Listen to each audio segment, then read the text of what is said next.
Welcome to the Adventure Mum podcast. My name is Philippa Bowman. I'm a mum of three, personal trainer, and 100% outdoor addict. This podcast is designed to help you tap into your wild spirit and bring your children along for the journey. Each episode, you're going to hear travel hacks, all of my fails, as well as camping advice, fitness tips, and also incredible stories from other badass mums who are choosing the trails over treadmills. I can't wait to share this journey with you. So let's get started and get wild together now. Hello, it's Philippa here from the Adventure Mum podcast, and today I'm joined by my delightful husband, Chris, because I wanted to share the story of the incredible adventure he and our son had in September last year for our son's 13th birthday. They did the Overland Track. Now, this is pretty epic. He actually had his birthday on the trail, but this story for me is really incredible because when I picked them up, the energy was just palpable. Like, you could tell just how, like, fizzing they were, and they'd had, obviously, a really epic time. And this is probably some of the worst conditions I am aware of. I had actually done it a few years earlier with some girlfriends, and we did it in October, and we got snow, on the last day, but it was a vastly different experience where they had blizzard-like conditions. And even though there was such incredible energy when I picked you guys up, the first thing Peyton said to me when he turned to me was like, "Mum, that one was horrible." And I just knew by that tone and the look in his voice, I'm like, oh shit, He's pretty easygoing and he just won't comment on much. So it was... But I was like, oh shit, that means there were tears. And I'm just going, what the hell? Because this was a hectic week that I dropped you off there. I actually had pneumonia. I was very, very unwell. So I was left at home to look after our other two children by myself, absolutely sick as a dog. Borderline hospital. I'd literally gone to the doctor and, they're checking oxygen levels and it's like hospital, not hospital, hospital, not hospital. I'm like, I can't go to hospital because my husband's away. So he's like, take a deep breath. And yeah. And so it was borderline enough to go home and struggle through. And also have to highlight during this time, there were rescues that were going on, and incredibly, sadly, someone did pass away who wasn't on the same day as you guys, and they were day trippers. And I just want to highlight how day trippers often get into more trouble than those who are backpacking because you have everything with you. And we're in the same situation. We take obviously a lot less when we're doing day hikes, but there's, and it's always a constant reminder to have a lot more of those essentials, even on day hike, even though 99% of the time you're not going to need it. But I'm just building the picture here, the fear and, the worry and the sickness and everything that was kind of going on, and having to trust that Chris has got this situation sort of sorted, and my son, my dear child who was becoming a teenager, was also okay. Like, I wanted them both to be safe. So tell us about day one, because day one was the worst, right? Yeah, day one was the worst because we got the little ticket booth thing and they go, yeah, it's open today. The bus is open so you can go. And I've kind of gone, oh, it wasn't open before? And they're going, oh no, there was two snowstorms. We didn't have the buses yesterday. Yeah, so there's a potential they would not only have to start the track, they would have to walk a few extra kilometres to get to the start line because the buses weren't running. But you got the bus. We got the bus. So we got on the bus and we're in there, and then there was some other guy looking there on the bus, kept staring at me and Peyton. Then he finally comes over and talks and goes, oh, you got to be careful out there because, like, we couldn't go yesterday. And I was thinking in my head, like, oh, that's fine. Like, it's unfortunate for you. And we have done alpine hiking before. We'd been, at this point, been living in Tasmania for a full year. We were really comfortable, really prepared. Yeah. We'd borrowed a lot of high-tech gear as well from... Yeah, and the thing for me was I'm looking outside the window and go, like, it's cold. It was still 1 or 2 degrees, but it wasn't snowing. It didn't look that bad outside. Really, at that point in time, I was like, that's pretty good. Like, that's unfortunate for them, but yep, we're pumped. We're super excited. And then we started the walk, and the first bit of the walk's on the flat, and that was really nice. The rain. It started to rain a little bit, but wasn't too bad. There's normally lots of wombats around that area. Yeah. Were they out at that time? There's one or two, but not a lot. Right. Because it was mainly just raining at that point, and you could see clumps of snow around. And then we finally got to the, like, where it starts going uphill and you get up to the kind of alpine plateau. And that's when the weather started to change, and it went from like miserable to horrendous pretty badly, very quickly. But we'd reached to the top of, we got to about 3/4 up the way of the top. You led the way at this point too. Like normally Peyton leads the charge on everything. He does sprint interval training with it, like, because he powers off and then we catch up. He powers off, we catch up. But he was feeling a little unsure. Yeah. And then it started snowing quite heavily and the rain's coming in sideways. And I turned around at one point and we're quite close to the top and I could just see him crying. And it was like full on and I just went, "Oh, you all right, buddy?" No. It was just like, all right. And then I would have cried too. You just kind of kick in and go, okay, we're just going to get to the top because we can't have this moment on the side of the cliff. So we'll just get to the top and then we'll reassess. And it's something we've always sort of had those discussions with kids when they've been something a little bit risky. I remember Bryce sort of fell from a tree onto another branch and stuff. We kind of teach them to hold it together and so they can get through that challenging moment. Yeah. And then, we support them and encourage them to unpack and stuff afterwards because you have to focus in those kind of situations. So it was like the first thing in my head was, all right, we'll just get to the top. And then so we got to the top and then it was quite heavily snowing. And How deep was the snow? It was probably only ankle deep snow at that point in time when you first got to the top. And we knew there was a hut. There's a kitchen hut, which is an old safety hut, wooden structure thing. Because at this point I'm thinking, why didn't you just turn around? Because it was at that point when I'm thinking like it's quite steep coming up. So it's quite steep going down and there was snow everywhere, that it was going to be more treacherous going down. That if we could get to the hut, that'd be safety and we'll be sweet. We can stay there as long as we need. Because you thought the rocks would be slippery on the other side. Well, going back down and all that sort of stuff. So at least this I knew was kind of relatively flat. And so we just started going, all right, I remember telling her, we just got to get to the hut. We get to the hut, we can reassess, we'll sort all that out then, but we need to get to the hut. And then so we just started like walking slowly through it and the snow just got heavier and heavier and heavier. Waves of snow, you were saying. Yeah, there was like these waves of snow that like we'd done alpine hiking, but not not extremes, very deep snow hiking. And there was instances where it felt like you could walk up the snow, but you couldn't. You just kind of walk through it. So you got to like waist deep by this point? Yeah, there was waist deep snow at this point, and you were just following other footprints. And that was the one thing that kind of kept me going, that there's footprints ahead. So if I just keep following the footprints, and they've got all the people there. There's other like little orange signs that you can see. So you're on the track and you can't really get off the track too bad. You did stumble at times though, right? When fall off because there's a boardwalk giving to walk on and it's relatively narrow at the best of times, let alone covered in snow. Yeah, with a big pack on, and as soon as you start tipping, your snow was actually a little soft to land on than the ground. And your boots were soaked through, or? We were soaked, yeah. It was completely soaked all the way through. And one thing we didn't realise, there was one very rookie mistake, that we didn't check our gloves. So our gloves were outside our rain jackets. So the water from the rain jacket would go down into our gloves. And so our gloves You tucked your jacket into your gloves? No, we just didn't pay any attention to it. Right. And so we weren't conscious of like making sure that was all up. So then like all the gloves were wet and just soaked, which has made it even more colder. Yeah, the extremities, right? But then we found this hut. You see this hut in the distance and you're so stoked. Like, oh my God, yes, we've got to this hut. And Kitchener Hut's like an old, really old hut, 1920s, did you say? I think it's 1910. Something really, and so really is just an emergency shelter. It's just before the base of like Cradle Mountain, where people would often leave their packs and just do the day hikes. Yeah. There were side trails. There's no side trails on this adventure.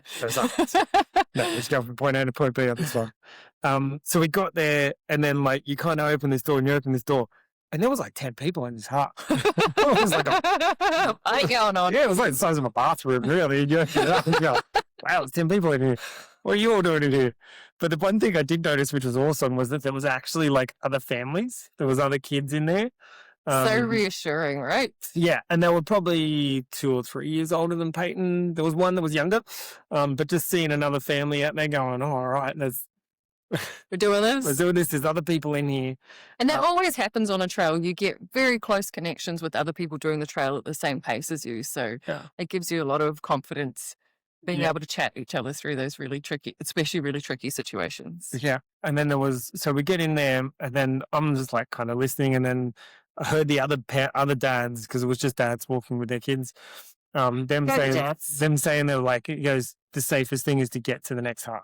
We just go, we're going to get to this next hut. And then they packed up and left. And we had a little bit of food, and I'm thinking in my head, and we're going, all right, well, they're going in that direction. So that's good for us. And that's what I was thinking of doing anyway. And the other thing is, you had everything for 6 or 7 days worth of food. It was 7. So, like, worst case scenario was you stay at that hut for 7 days, whatever, outside and come back out the same side. Like, there was still lots of options in that sense. Yeah. But then we just started getting cold. We're sitting in this hut, this wooden structure. Yeah. It was getting cold. It was just like, I remember turning to Peyton and go, mate, we just got to start moving. It's getting too cold, and if we don't move now, we're not going to. So I'm really sorry, but we're off. Yeah. And then as we left, someone else came into the hut as well. So I was like, all right, we're in the middle, which made me consciously go, all right, there's someone in front of us and there's someone behind us. So supported each team. We're good. And then we went off and we just trudged through waist deep snow, and there was like real slushy water. So the water would actually come up over and into your boots. We had gaiters and all those sorts of things on as well, but it was just, the water was that wet and cold and sludgy that it just come up and into your boots. You couldn't help it. So we were pretty soaked, but we just kept powering, kept going, and it was just... And it drops down a lot from that point, right? Yeah. And I was on a plateau for a little while, and then once you hit the end and you drop down, you know that that's where the hut is, and there's like warmth and shelter. And did the weather change? Yeah, the weather changed once we got off the... but yeah, it was just a matter of just going, we just got to keep going. But it's very easy in those situations when you're just one tracked. You can't think of anything else other than, I have to get myself to this shelter, and that's what we're doing. Hell or high water, we're going to get to this hut. And the huts are great. So you'll manage to dry everything out. Oh, amazing. Like absolutely beautiful, big windows, gorgeous views. So yeah, we got there and we put all our wet stuff in front of the heaters and stuff, and dried off and had food. And then we see like a baby wombat cruise past the window. So yeah, it's pretty magical. So cool. Yeah, they really do such a spectacular job with the huts and maintaining the track and everything. So there are platforms, obviously, where people can camp in fair weather. But yeah, so and the other thing I remember you mentioning is like the food that we'd prepared. We had the option of having some cooked food. But there was just no stopping. During the daytimes, you couldn't stop. It was too... So you end up eating all of your snacks, and then you had lunch when you reached each hut, right? Each hut, yeah. So there was only one particular day where it was the longest day, where it was like, it's going to be a bit of a stretch food-wise, but we made it knowing, knowing that you just have to have these snacks, and that's it. So day 2 was vastly different, right? Yeah, so it did get fun, and it was safe, and we made it. Yeah, so I knew the second day was the coldest of all of it, but it was also the shortest walk. So I think it was maybe 3 or 4 degrees as a top. -3? -3, yeah. Yeah. Was the top temperature for the day. And it kept snowing overnight, and the more and more, there was probably 9 inches of snow on the ground, even when we went to bed. And then it was the same the next morning. And then it was quite funny. The next morning, there was probably 4 groups doing the walk at the same time, 2 other families, another 50-year-old, 2 women doing it, and then me and Peyton. And so we're all doing it. There's like 9 inches of snow everywhere, and it was covered. But it was snowing, but it wasn't anything bad. It was really nice, actually. And then everyone's just taking really long to get ready because no one wanted to leave. No one wanted to be first. No one wanted to be first because it was like really going. But then there was us and the other 2 50-year-old ladies. They're like getting ready, and us. And then we kind of just got to the point where we're all ready. So it's like, okay, it's either us or them going first. And then they said, no, you said, do you want to go together? I said, like, there's pretty thick snow. Do you want to walk together? And they're like, no, it's all right. You guys go. Suckers. I remember both me and Peyton just looked at each other and just like shrugged our shoulders and went, all right, I guess we're going. But then it was the most amazing walk of like untouched snow Oh, how following magic. through the path with real deep snow. There was one section. But it was better because it was so cold that it was frozen, right? It wasn't slushy. Yeah, it wasn't slushy. It was actually a lot easier. The snow would just fall off you. You could walk super easy all through it. Yeah, it was much easier being that kind of cold. And Peyton talks so fondly of day 2 in particular, with the beauty of it. We followed like a wombat trail on the path for like probably about 400 or 500 meters. That was like so jealous. cruising through. Yeah, it was amazing. It was an amazing day. It sounds really, really special. And so it was a shorter distance, which obviously made it easier as well. And was anyone walking the other way? We did encounter one person walking, another couple walking the other way. Yeah. And so then you had their footprints to sort of trace after that too. Yeah. Yeah. But they do really well with the track and marking it and through trees and stuff. You do fall off when it was that deep snow. If it's like, I'm going. Okay. So day 3 is the longest. Tell us a bit about that. Yeah, that was the hardest one just from a food point of view because it was about 16K, I think. Yes, because there's no sort of stopping to heat things up. You're just sort of rationing the snacks. And I think we would just pack more and more snacks and have more hand food. Yeah. That was the other thing. You just wanted like the bigger, grippy things to eat rather than small little nuts to try and get out with. For cold fingers. Cold fingers and things. But it was another magic day. We did have a lot of snow. There was one instance we had to cross another alpine plateau. We did it and there was snow, but it wasn't windy and it was beautiful and we walked across. And then when we got to the other end, everyone commented about how windy the alpine crossing was. So we're like, oh, we had a magic. We could see the mountains and like, we just had this magic clear little run that obviously no one else did.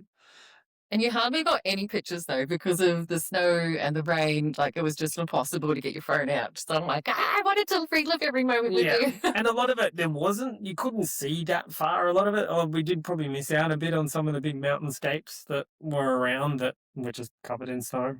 Did you still get a sense of awe and wonder though, considering you had less vision? Yeah, you did. And it was just more those snippets of things. So like it'd just break up in that one moment and you'd see it and you'd go, wow, that's impressive. And then it'd close and it's just like, I think the first couple of times I tried to get my phone out and then it was gone by the time you get your phone out because you've got a glove and you've got to fish your phone out and stuff. And you're so better to live in that short moment. Yeah, you just thought, yeah, I'll just look at it instead. Okay, and so the next day you're kind of going past, is it Mount Osso? That's like the tallest mountain in Tasmania. And again, you still couldn't do side trails at all at this point, right? No, we couldn't do side trails. And we did encounter some other young guys who were just... tell us about these guys. Storming. So there was like 3 20-year-old guys. They were walking behind you, so they'd caught up? They like left 2 days after us. And they came up. They're all like marathon runners and stuff. And they just were storming. But they were like super infectious guys that were loving life. Like young 20s? Yeah, 20s? Like probably 24 maybe-ish around then. Yeah, and they were powering. They go, we're going off this. We're doing that. We're scaling mountains. Whereas all our crew that had families were like, no, the side trips are kind of off for us. We're just getting from point A to point B.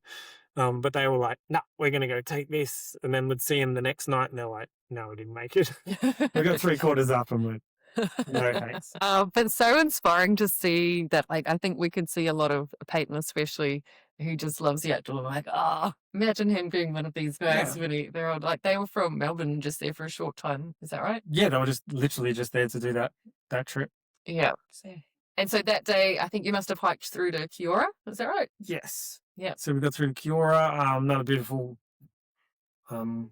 hut. Yeah, they were all, the only new one I encountered was the first one. No, there's all... And it's all been done up over the Yeah, they'll be done up, but even the old ones are really nice. Like, they're just simple huts that keep you warm and dry and you can dry everything off. Got heaters in them. Yeah, they're magic. So cool.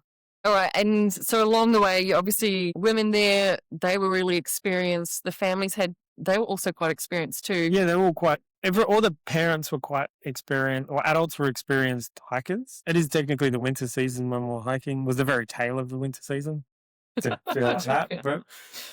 it? And so did you see any cool gadgets or tech or stuff that they were using? Or like, ooh, we should think about that. There was, like, they all had gadgets. Some of them had different, more fancier PLBs that could do text messages. So some of them were able to text message home through their different gadgets. Could they receive messages back or they're just sending out?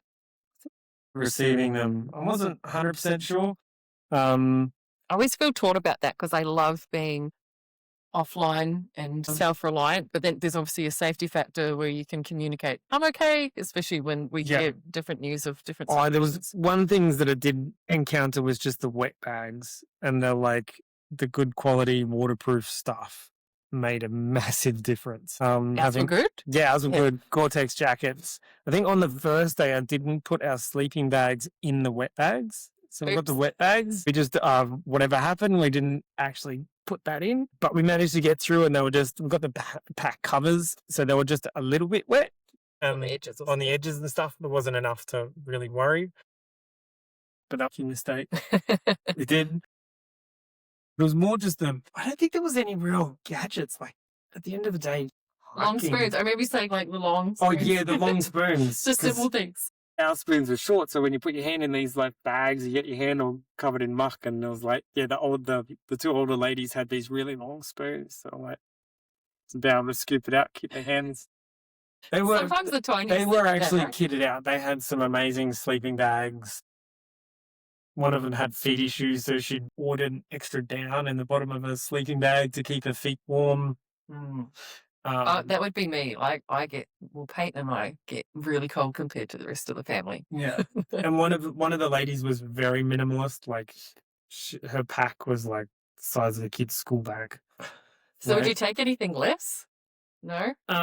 Not with children. If it was myself, would I rough it more? Possibly less stuff, but most of the weight's in the food for that long. Yeah. You didn't need water, which was great. And if you did, you just could get ice and snow wherever you wanted, so that wasn't a problem. And was there a particular magic moment, favorite section? I need to tell you about the incredible I think there was two. One was following the wombat prints through the snow, and there was one bit where we're walking down steps, and the trees would have been standing upright, these saplings, but that actually arched over through the weight of the snow. And as we walked through, and Peyton was first, and he'd walk through, he was a bit smaller than me, and then my bald head would smack into these things, but then they'd flick up, and then they'd lose their snow, because obviously just weighted with the snow. That was pretty magic. Oh, how cute. There is something special about seeing snow weighted on my garage, just because it's so bright. We lived in Cairns before this, and snow was not so much on the radar as it is with our experience here now. 15% off. And so what about the last day or two you're heading out? Coming back on the boat? Yeah, so it was, I highly recommend it. You will not regret it. It was quite interesting because we, obviously being in Hobart, hadn't really planned the end of it, whereas everyone else had booked the boat, and there was a lot of conversations about when they would finish, if they'd finish early because of the weather or late, and they had a particular boat to catch on a particular time, whereas we didn't have the boat, and there's an option to walk out. And our thing was just, we'll see when we finish and we'll call up, which was obviously a bit of a different mental game to those. They're on such a tight schedule with flights. They had planes to catch and different things. So we were like, we'll just turn up, and it's a boat. The thing people need to know about the boat, though, is it's one set price for a boat ride. So if you are traveling from interstate and they tell you it's like $600, or can't remember how much it was. Do you remember? That's how much the total boat is. So if 5 people jump on that boat, the cost is split between 5. If it's just you, then you're going to pay for the whole lot. So that's why people communicate so much, so that lots of people get on this one boat and it's reduced price for everyone. And that was fine for us. We had multiple people when I did it, and you did too. Yeah, well, in the end, we kept intersecting. The 3 young boys walked off and did a different loop, and we hit them on the day before and just said, are you going to walk out? Are you going to walk out, or are you going to catch the boat? And 2 of them said, we're getting the boat. One guy goes, no, I'm going to run out. And so we said, just call the boat for us. We'll try and be there in your time. And it just worked out that, then booked the boat, and we worked out at the same time. And then you guys, I think you must have finished on a Friday or something. So I come back and picked you up on the Saturday. You stayed. They got like bunkhouses at the Sinclair place. So we just crashed in there. One thing you always dream about whenever you're doing overnight hiking is the food. So what was the first meal you guys had? Burgers. We just really wanted burgers and like hot chips. That was it. So that was the main meal. As soon as funniest thing is when you get there, it's quite a fancy like lodge. It's got like the backpacker section and the camping section, but then the lodge itself is quite fancy and big fireplace. And you come in after 6 days of walking in snow and mud Wet, and just stinky. covered in everything. And it's just like, I don't care. I'm going to sit here with all these other people that had clearly not been walking 6 days. Oh, I think people are super curious though, because there's a big sign thing where people stand and have a photo. So like they're definitely No, and the people that work there, obviously, this is an everyday occurrence. They don't care. They're just serving you a meal and everything like that. But yeah, that was pretty cool. Yeah. And then by the time we picked them up, we had pizza in the car as well. Pizza as well. But they were just buzzing. It was just like so infectious. You know, when you're around someone who's just full of that infectious energy and all the stories were pouring out, they obviously had such an incredible time, such an epic and memorable way for him to have his 13th birthday.